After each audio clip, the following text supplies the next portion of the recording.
The first impression of the country in 1965 was that it was sort of a lesser developed country than the U.S.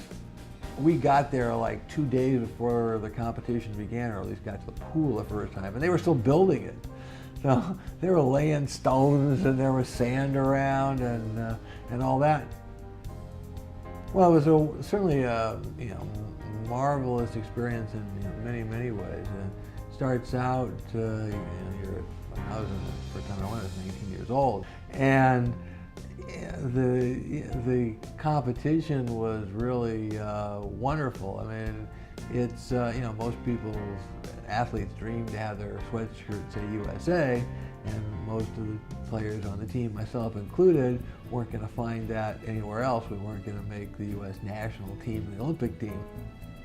Over my water polo career, there were 4 times in the U.S. I actually played in games that determined national championships. But the one I remember the most is the gold medal game in Israel in 1965. And then I said, well, maybe that's because that was the only one I won of those games. But it was just it's just riveted in my memory, those games and that tournament, just because of the whole thing.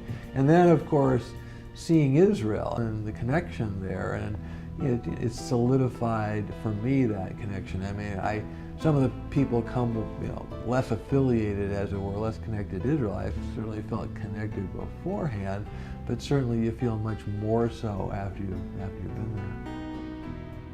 The most moving experience I had in the Maccabi was in 2001. The Intifada had started, and there was a debate as to whether the U.S. was even going to send a team. And when the team walked into the stadium, it was just incredible. It was such an emotional moment because we were there, and we and Israel and the Jewish community were making a statement to the people of the Intifada and the Arab radicals who didn't want us there. And we were saying, we're here, you're not stopping us. And we were all united in that, and the people who showed up were the heroes.